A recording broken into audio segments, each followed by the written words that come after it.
खुदा नफरत करता है, खुदा नफरत करता है, इंसान नफरत करता है। खुदा मोहब्बत करता है, इंसान मोहब्बत करता है। खुदा गज़ब और कहर में आता है, इंसान गज़ब और कहर में आता है। इंसान जज्बाती हो जाता है, खुदा भी जज्बाती होकर हो जाता है जब इंसान गुनाह करता है।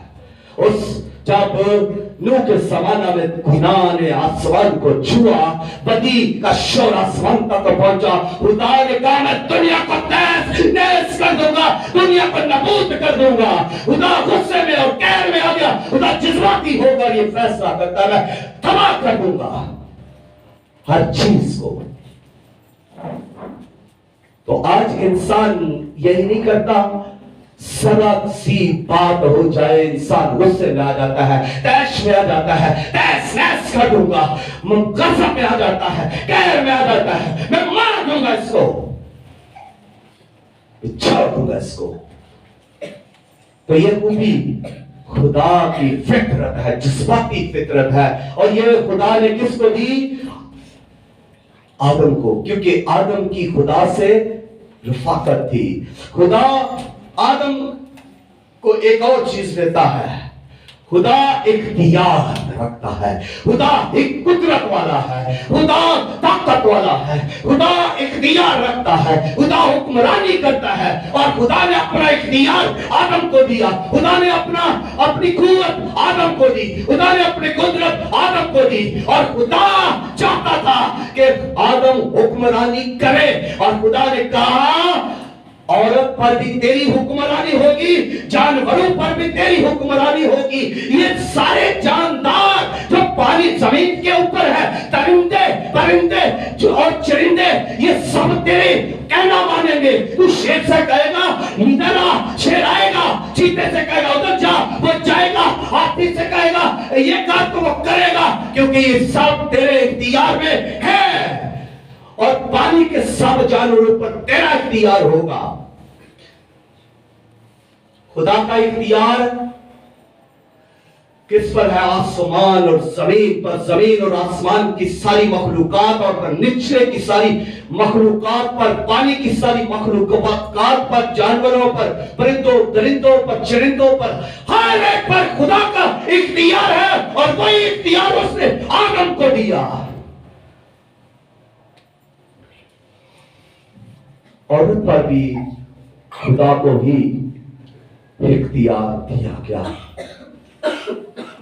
कि तेरी रग़बत तेरे शौहर की तरफ होगी। तो इसलिए नस्ल किस तरफ से होती है? शौहर की तरफ से। ये बाइबल है, ये बाइबल का खुदा, उसकी तरतीब है। फिर खुदा की एक और जबरदस्त खूबी यह है कि वो तख्लीककार है, वो बनाने वाला है, वो खलक करने वाला है। उसने इस कायनात को खलक किया, उसने चरिंदों को, दरिंदों को, परिंदों को, इंसानों को, सबको उसी ने बनाया। और इंसान को भी ये इख्तियार दिया तख्लीक करने का। अपना इख्तियार खुदा ने तख्लीक करने का इंसान को दिया। और किस इंसान को दिया? मुबारक इंसान को, पाक इंसान को अपना इख्तियार दिया। और पाक इंसान अपना इख्तियार खो बैठता है जब वो गुनाह करता है, जब वो नाफरमानी करता है, अपना इख्तियार खो बैठता है। वो तख्लीक नहीं कर सकता कोई गुनाहगार। जब तक आदम पाक था, मुबारक था, खुदा से रफाकत रखता रहा, उस वक्त तक ये सारी खुदा की खूबियां उसमें काम करती रही। खुदा की हिकमत, खुदा की वो कुव्वत जो बोलने वाली कुव्वत है, इंसान को बख्शी गई। और तख्लीक की, हुक्मरानी की। आज इसी वजह से लोग लड़ रहे हैं कि मेरी चौधर होनी चाहिए, मेरा इख्तियार होना चाहिए, क्योंकि ये इंसान के अंदर एक चीज शुरू से पाई जाती है। शरीर भी चाहते हैं कि हुक्मरानी करें, इब्लीस भी यही चाहता था। जब पहली नाफरमानी हुई आसमान पर, तो वो भी चाहता था कि मैं खुदा से बड़ा हो जाऊं, मेरी फरमा बरदारी में सब आ जाए। और आज जमीन पर भी वो यही कर रहा है। वो चाहता है कि मेरी हुक्मरानी हो, मेरी बादशाही हो, मेरा इख्तियार हो, और सारी सल्तनतें, सारे इंसान, सारी आदमियत, सारी इंसानियत, सारी कौमें, सारी उम्मतें, सारे मज़ाहब मेरे इख्तियार के नीचे हो। शरीर यानी शैतान अब्लीस यही चाहता है कि सब पर मेरा इख्तियार हो। हालांकि वो नाफरमान है, वो गुनाह पर उकसाता है, तो वो गुनाह के जरिए से हुक्मरानी करना चाहता है। खुदा नेकी के जरिए से, रास्ती के जरिए से, मोहब्बत के जरिए से हुक्मरानी करना चाहता है, रफाकत के जरिए से। तो तीसरी बात जो दाऊद नबी फरमाते हैं वो ये है कि जो मुबारक आदमी है वो क्या करता है, वो फलता और फूलता है, वो बरकत पाता है, वो फटता है। वो ऐसे दरख्त की मानिंद है जो खुद पे खुद नहीं उगा, बल्कि वो ऐसे दरख्त की मानिंद है जो पानी के पास लगाया गया है, जो नदी के पास लगाया है, ताकि उसको ठंडक मिले, उसको पानी मिलता रहे, उसको खुराक मिलती जाए, और उसकी जड़ों को पानी मिले, उसके तनों को, उसकी शाखों को, उसके पत्तों को पानी मिलता रहे। और खुदा का बंदा फरमाता है उसका पत्ता भी नहीं मुरझाता। दानी तो दूर की बात है, पत्ता भी नहीं मुरझाता। वो सदाबहार पौधा है, वो हर मौसम में फलता है, वो फल लाता है। वो मुबारक आदमी है जो हर वक्त फलता रहता है, हर वक्त बरकत पाता है, हर वक्त खुदा से बरकतें रसीद करता है। वो मुबारक आदमी है। लेकिन हम कब खुदा के करीब होते हैं? पहले महीने की पहली तारीखों को, पहले हफ्ते में या आखिरी हफ्ते में? साड़ियां दुआवां तेज हो जाती हैं आखिरी हफ्ते। खुदाया पैसे मौके नहीं, तनहा मौक गई है, होन की करिए, होना फलाने को लैन कर दिए, और दुआ कर के उम्मीद देशरे पैसे। खुदा का बंदा कहता है वो हर वक्त फलता है, हर मौसम में फलता है, वो मुबारक है।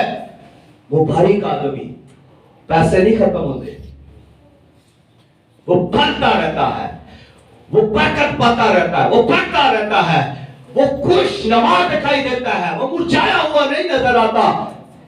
वो पानी के करीब लगा हुआ है, वो झाड़ियों की तरह नहीं उगा हुआ, वो जंगलों में नहीं उगा, वो पहाड़ों में नहीं उगा, वो नदी के पास उगा है। वो मुबारक आदमी है। तो हम किसके पास हैं? यीशु मसीह के, जो जिंदगी, उसने कहा तुम्हारी जिंदगियां पानी की नदियों की तरह होंगी। तो अगर हम यीशु से जुड़े रहेंगे, यीशु के पास रहेंगे, यीशु से रफाकत रखेंगे, तो हमारी जिंदगियां शेर, असूदा, शराब, बरकत, खुशहाल, फतेहमंद होंगी। फिर हम मुरझाएंगे। बदरू, जादूगर अटैक नहीं करेंगे, अगर करेंगे तो जलील हो जाएंगे, क्योंकि हमारा तल्लुक, हमारी रफाकत किसके साथ है? खुदावंद यीशु मसीह के साथ, लश्करों के खुदा के साथ, मोहब्बत के खुदा के साथ। जो रफाकत रखना चाहता है, जो आप में रहना चाहता है, जो आपको बरकत देना चाहता है, जो आपका मुहफ्फिज है, जो आपकी पनाह है, जो अपना काजोर है, जो आपको आपकी चिटान है, निजात की चिटान है, जो आपके साथ साथ चलता है, जो आपको खाने को देता है, जो पीने को देता है, जो आपको सबको शदाब करता है, जो आपको बरकत पर बरकत देता है, वो खुदा आपका खुदा है, वो आपका मुहफ्फिज है। बाइबल के अंदर लिखा है इसराइल पर ना कोई जादू ना अफसून काम करेगा। मुबारक आदमी पर सुनिएगा।